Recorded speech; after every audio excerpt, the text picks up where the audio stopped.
కొన్ని కలలు, ఎన్నో ప్రార్థనలు గాల్లోనే ఆగిపోయాయి.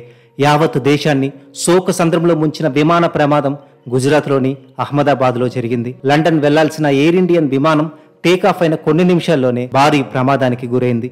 ప్రమాదం ఎలా జరిగింది, కారణాలు ఏంటి అనేది ఈ వీడియోలో మనం ఒకసారి చూద్దాం. అందులో ముందుగా విమానం వివరాలు ఒకసారి చూస్తే, ఈ విమానం పేరు ఎయిర్ ఇండియా A1-171, విమాన రకం బోయింగ్ 787-8 డ్రీమ్ లైనర్. దీని గమ్యం లండన్ గాట్విక్ ఎయిర్పోర్ట్ వరకు వెళ్తుంది. ప్రయాణికులు 232 మంది ఇందులో ఉన్నారు. అందులో 169 మంది ఇండియన్స్ అయితే 53 మంది బ్రిటిష్ వాళ్ళు, 7 మంది పోర్చుగీస్ వాళ్ళు, ఒకరు కెనడాకి చెందిన వాళ్ళు ఉన్నారని air India passenger list release చేసింది. వాళ్ళతో పాటు సిబ్బంది కూడా 12 మంది ఉన్నారు. ఇక వివరాల్లోకి వెళ్తే, air India flight A1-171 Boeing 787 dream liner Ahmedabad నుండి లండన్ గాట్విక్ వెళ్లేందుకు జూన్ 12, 2025 మధ్యాహ్నం 1:38 రన్వే 23 నుండి టేకాఫ్ చేసింది. విమానం గాలిలోకి ఎగిరిన కొద్ది నిమిషాల్లో ఫ్లైట్ నుంచి ఏటీసీకి మేడే కాల్ వచ్చింది. అనూహ్యంగా ఇంజిన్ నుండి పొగలు రావడం ప్రారంభమైంది. కొన్ని క్షణాల్లోనే విమానం స్థిరత్వాన్ని కోల్పోయి కేవలం 5 నిమిషాలలో అది అహ్మదాబాద్ విమానాశ్రయం సమీపంలోని మేఘనీ నగర్లోని మెడికల్ కాలేజ్ హాస్టల్ బిల్డింగ్ మీద కుప్పకూలింది. ఆ టైంలో medical college juniors doctors lunch చేస్తూ ఉన్నారు. ఈ ప్రమాదంలో వాళ్ళు కూడా చాలా మంది గాయాల పాలయ్యారని అధికారులు చెప్పుకుని వచ్చారు. విమానం కూలిపోయిన వెంటనే భారీ పేలుడు సంభవించి దట్టమైన నల్లని పొగ ఆకాశంలో కనిపించింది. ఈ ఘటన వల్ల సమీపంలోని భవనాలు కూడా దెబ్బతిన్నాయి. స్థానిక ప్రజలు, సహాయక సిబ్బంది వెంటనే సహాయక చర్యల కోసం ఘటనా స్థలానికి చేరుకున్నారు. అగ్నిమాపక సిబ్బంది, అంబులెన్స్లు మరియు జాతీయ విపత్తు నిర్వహణ బృందాలు NDRF రంగంలోకి దిగాయి. ఈ దుర్ఘటన తర్వాత అహ్మదాబాద్ విమానాశ్రయ కార్యకలాపాలు తాత్కాలికంగా నిలిపివేయబడ్డాయి కూడా. విమానం కూలిపోయిన సమయంలో ఫ్లైట్ రాటర్ ఇచ్చిన రిపోర్ట్స్ లో వెదర్ రిపోర్ట్ ఎలా ఉందో ఒకసారి గమనిస్తే, the accident of flight A1-171 wind direction 250 degrees గా ఉంది. దీని వైండ్ స్పీడ్ 7 kT గా ఉంది. టెంపరేచర్ చూస్తే 37 degrees లో ఉంది.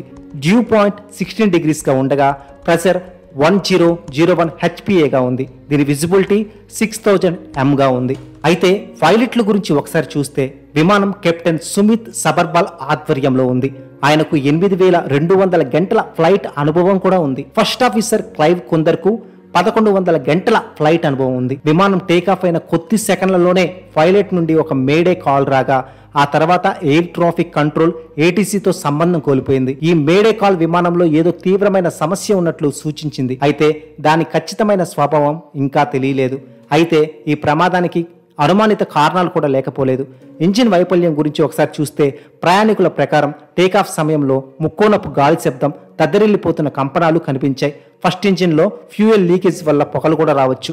ఇటువంటి లోపం తక్షణమే ప్రమాదానికి దారి తీస్తుంది కూడా.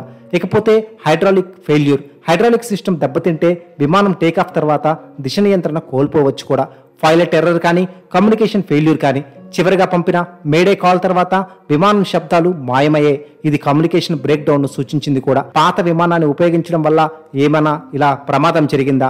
A1-171 విమానం దాదాపు 12 ఏళ్ల పురాతనమైనది. ఇటువంటి విమానాల్లో తరచూ టెక్నికల్ సమస్యలు కూడా రావచ్చు. వాతావరణ పరిస్థితులు ఒకసారి గమనిస్తే, విమానాశ్రయ సమీపంలో ఉష్ణోగ్రతలు అధికంగా ఉండడం, గాలి స్థితిగతులు ప్రక్షిప్తంగా ఉండడం కూడా కారణం కావచ్చు. ప్రస్తుత పరిస్థితి ఒకసారి గమనిస్తే, ఎంతమంది చనిపోయారో నంబర్ చెప్పడం లేదు, కానీ ఇప్పటి వరకు చాలా మంది మృతి చెందినట్లు అధికారులు వెల్లడించారు.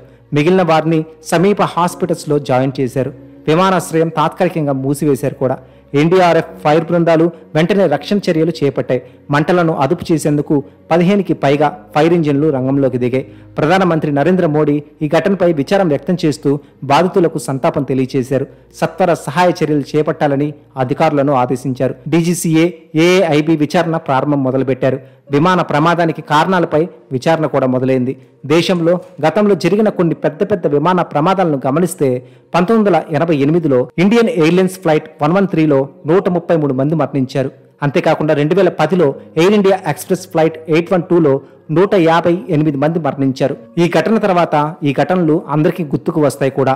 ఈ ప్రమాదాలలో పైలట్ ఎర్రర్, సాంకేతిక లోపాలు, వాతావరణ పరిస్థితులు ప్రధాన కారణాలుగా గుర్తించబడ్డాయి.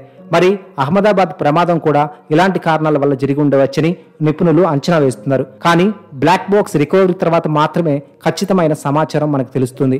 ఎయిర్ ఇండియా చరిత్రలో ఇదొక ఘోర ఘటనగా నిలిచిపోయింది. గతంలో 2020లో కోజికోడ్ విమాన ప్రమాదం, 2010లో బెంగళూరు ప్రమాదం వంటి ఘటనలు ఇప్పటికీ ప్రజల మధ్యలో ఉన్నట్లే ఇది కూడా పెద్ద చర్చకు వస్తుంది. ప్రమాదాలు జరుగుతుంటాయి, కానీ కొంచెం జాగ్రత్తలు తీసుకుంటే వాటిని ఆపవచ్చు. కారణాలు ఏవైనా కోల్పోయిన జీవితాలను తిరిగి తీసుకుని రాలేం. ఇలాంటివి మళ్ళీ మళ్ళీ జరగకుండా ఉండాలని కోరుకుందాం. చనిపోయిన వాళ్ళకి శాంతి జరగాలని కోరుకుందాం. గాయాలైన వాళ్ళు త్వరగా కోలుకోవాలని ఆ దేవుణ్ణి ప్రార్థిద్దాం.